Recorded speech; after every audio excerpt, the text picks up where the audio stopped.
The story of how I came into contact with this fable goes like this. I met this young man in college. His name is Murray, and I actually have lost contact with Murray. I'm uncertain um, who I met him through, or really, I don't have much of a memory of spending a lot of time with him. But he actually had a box full of several brand new trade paperback copies of The Little Prince, and he gave me one. And I wrote a quote that he shared with me in a play that I wrote. And he described me and said, "You must be like the lotus flower. It grows in muddy waters, yet it itself remains unsoiled." I have let that quote fill me up for a long time. And I would like to send loving energy to Murray for sharing that observation with me. And one of the most pivotal books I've ever read in my life. So I'd like to share this book with you. Once, when I was 6 years old, I saw a magnificent picture in a book called True Stories from Nature about the primeval forest. It was a picture of a boa constrictor in the act of swallowing an animal. Here is a copy of the drawing. In the book, it said, "Boa constrictors swallow their prey whole without chewing it. After that, they are not able to move, and they sleep through the 6 months that they need for digestion." I pondered deeply then over the adventures of the jungle, and after some work with a colored pencil, I succeeded in making my first drawing. My drawing number one. It looked like this. I showed my masterpiece to the grown-ups, and I asked them whether the drawing frightened them. But they answered, "Frightened? Why should anyone be frightened by a hat?" My drawing was not a picture of a hat. It was a picture of a boa constrictor digesting an elephant. But since the grown-ups were not able to understand it, I made another drawing. I drew the inside of the boa constrictor so that the grown-ups could see it clearly. They always need to have things explained. My drawing number two looked like this. The grown-ups' response this time was to advise me to lay aside my drawings of boa constrictors, whether from the inside or the outside, and devote myself instead to geography, history, arithmetic, and grammar. That is why, at the age of 6, I gave up what might have been a magnificent career as an artist, as a painter. I had been disheartened by the failure of my drawing number one and my drawing number two. Grown-ups never understand anything by themselves, and it is tiresome for children to be always and forever explaining things to them. So then I chose another profession and learned to pilot airplanes. I have flown a little over all parts of the world, and it is true that geography has been very useful to me. At a glance, I can distinguish China from Arizona. If one gets lost in the night, such knowledge is valuable. In the course of this life, I have had a great many encounters with a great many people who have been concerned with matters of consequence. I have lived a great deal among grown-ups. I have seen them intimately, close at hand, and that hasn't much improved my opinion of them. Whenever I met one of them who seemed to me at all clear-sighted, I tried the experiment of showing him my drawing number one, which I have always kept. I would try to find out if this person was of true understanding. But whoever it was, he or she would always say, "That is a hat." Then I would never talk to that person about boa constrictors or primeval forests or stars. I would bring myself down to his level. I would talk to him about bridge and golf and politics and neckties. And the grown up would be greatly pleased to have met such a sensible man.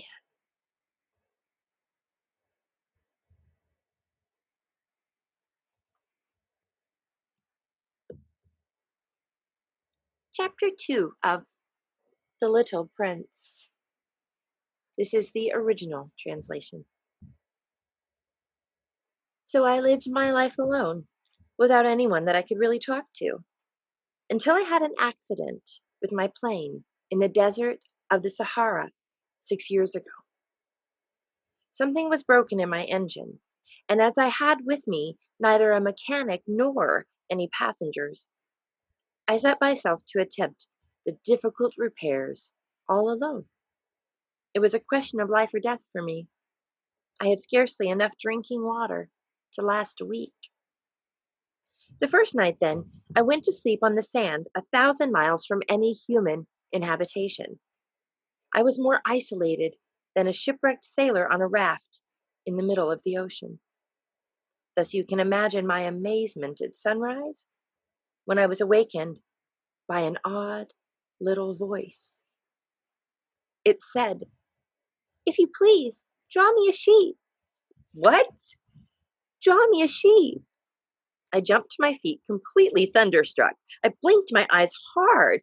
I looked carefully all around me, and I saw a most extraordinary small person who stood there examining me with great seriousness. Here you may see the best portrait that later I was able to make of him.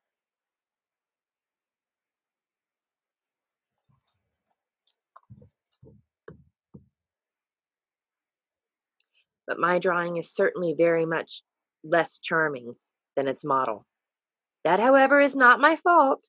The grown-ups discouraged me in my painter's career when I was 6 years old, and I never learned to draw anything except boas from the outside and boas from the inside. Now I stared at this sudden apparition with my eyes fairly starting out of my head in astonishment. Remember, I had crashed in the desert 1,000 miles from any inhabited region, and yet my little man seemed to be neither straying uncertainly among the sands, nor be fainting from fatigue or hunger or thirst or fear. Nothing about him gave any suggestion of a child lost alone in the middle of the desert, 1,000 miles from any human inhabitation. When at last I was able to speak, I said to him, "But what are you doing here?" And in answer, he repeated very slowly, as if he were speaking of a matter of great consequence, "If you please, draw me a sheep." When a mystery is too overpowering, one dare not disobey. Absurd as it might seem to me, 1,000 miles from any human inhabitation, and in danger of death, I took out of my pocket a sheet of paper and my fountain pen. But then I remembered how my studies had been concentrated on geography, history, arithmetic, and grammar, and I told the little chap, a little crossly too, that I did not know how to draw. He answered me, "That doesn't matter. Draw me a sheep." But I had never drawn a sheep, so I drew for him one of the two pictures I had drawn so often. It was that of a boa constrictor from the outside, and I was astounded to hear the little fellow greet it with, "No, no, no! I do not want an elephant inside a boa constrictor. A boa constrictor is a very dangerous creature, and an elephant is very cumbersome. Where I live, everything is very small. What I need is a sheep. Draw me a sheep." So I made a drawing. He looked at it carefully, then he said, "No, this sheep is already very sickly. Make me another." So I made another drawing. My friend smiled gently, indulgently. "You see yourself," he said. "That is not a sheep. This is a ram. It has horns." Then I did my drawing over once more, but it was rejected too, just like the others. "This one is too old. I want a sheep that will live a long time." By this time, my patience was exhausted because I was in a hurry to start taking my engine apart. So I tossed off this drawing and I threw out an explanation with it. "This is only the box. The sheep you want is inside it." I was very surprised to see a light break over the face of my young judge. "That is exactly the way I wanted it. Do you think that this sheep will have to have a great deal of grass?" "Why?" "Because where I live, everything is very small." "There will surely be enough grass for him," I said. "It is a very small sheep that I have given you." He bent his head over the drawing. "Not so small that, look, he has gone to sleep." And that is how I made the acquaintance of the little prince.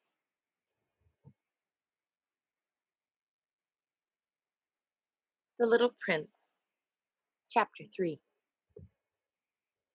It took me a long time to learn where he came from.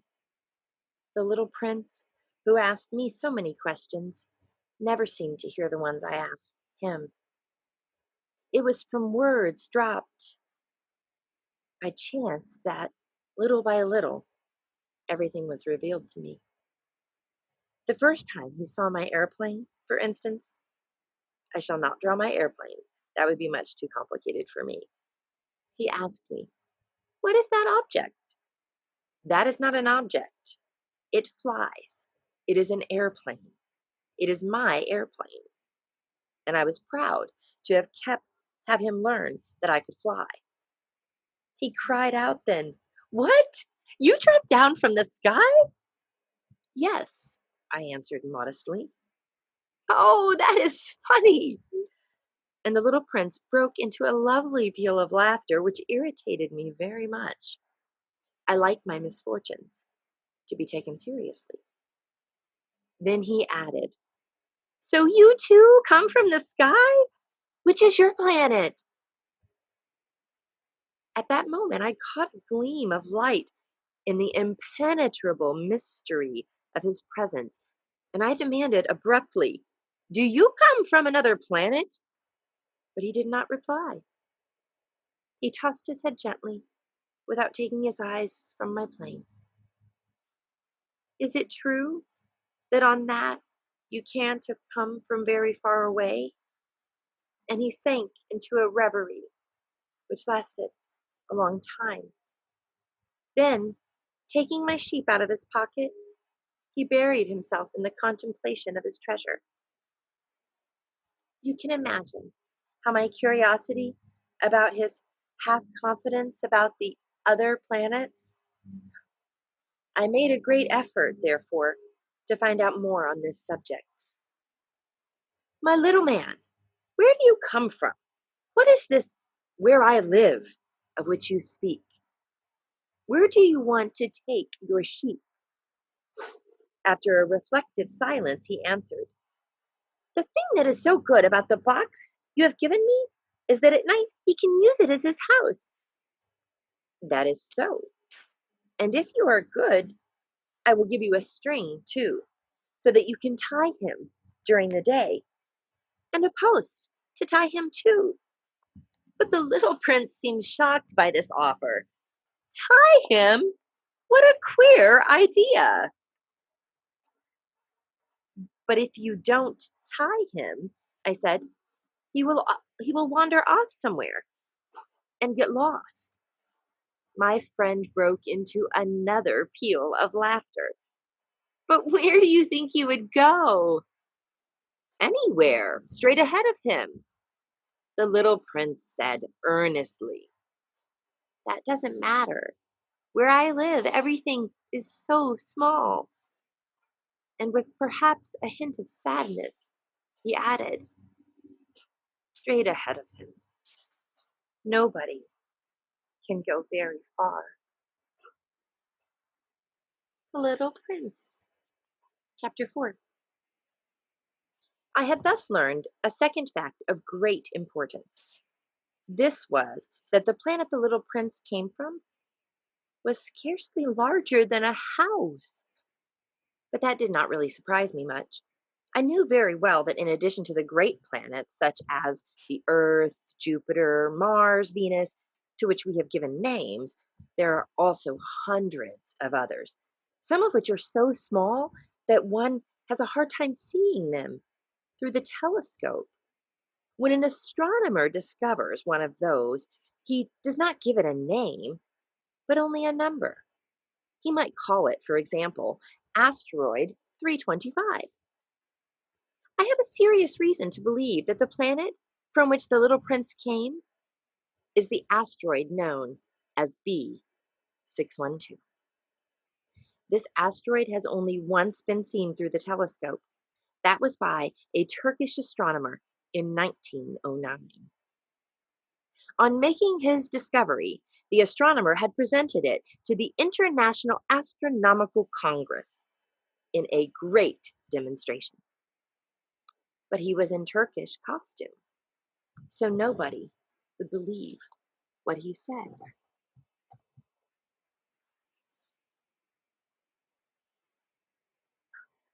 Grown-ups are like that. Fortunately, however, for the reputation of asteroid B612, a Turkish dictator made a law that his subjects, under pain of death, should change to European costume. So in 1920, the astronomer gave his demonstration all over again, dressed with impressive style and elegance. And this time, everybody accepted his report.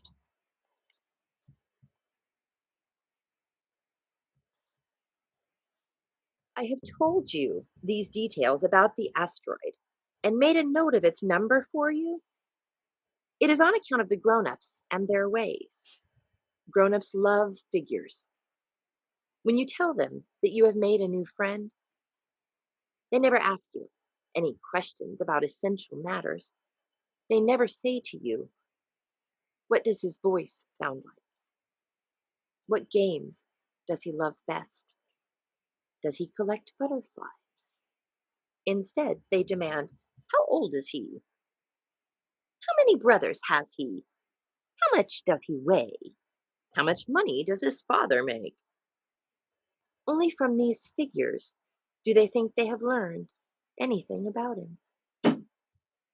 If you were to say to the grown-ups, I saw a beautiful house made of rosy brick with geraniums in the windows and doves on the roof, they would not be able to get any idea of that house at all. You would have to say to them, I saw a house that cost $20,000. Then they would exclaim, oh, what a pretty house that is. So, just so, you might say to them, the proof that the little prince existed is that he was charming, that he laughed, and that he was looking for a sheep. If anybody wants a sheep, that is proof that he exists. And what good would it do to tell them that? They would shrug their shoulders and treat you like a child. But if you said to them, the planet he came from is asteroid B612, then they would be convinced and leave you in peace from their questions. They are like that. One must not hold it against them. Children should always show great forbearance toward grown-up people. But certainly for those of us who understand life, figures are a matter of indifference. I should have liked to begin this story in the fashion of the fairy tales. I should have liked to have said, once upon a time, there was a little prince who lived on a planet that was scarcely any bigger than himself, and who had need of a sheep. To those who understand life, that would have given a much greater air of truth to my story. For I do not want anyone to read my book carelessly. I have suffered too much grief in setting down these memories. 6 years have already passed since my friend went away from me with his sheep. If I try to describe him here, it is to make sure that I shall not forget him. To forget a friend is sad. Not everyone has had a friend, and if I forget him, I may become like the grown-ups who are no longer interested in anything but figures. It is for that purpose, again, that I have bought a box of paints and some pencils. It is hard to take up drawing again at my age, when I have never made any pictures except those of the boa constrictor from the outside and the boa constrictor from the inside since I was 6. I shall certainly try to make my portraits as true to life as possible, but I am not at all sure of success. One drawing goes along all right, and another has no resemblance to its subject.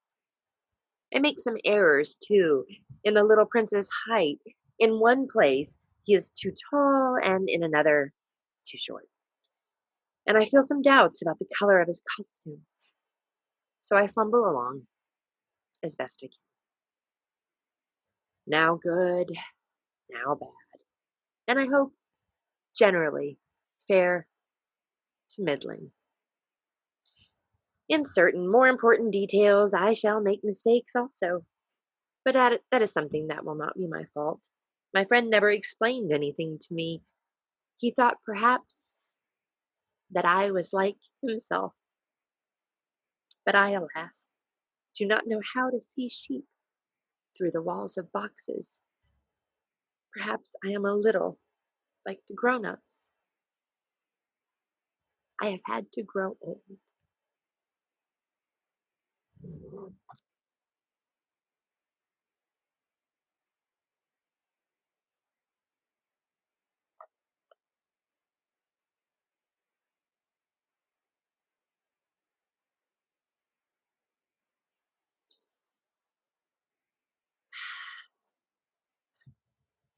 I feel a little bit like Mr. Rogers, but it is really okay to cry.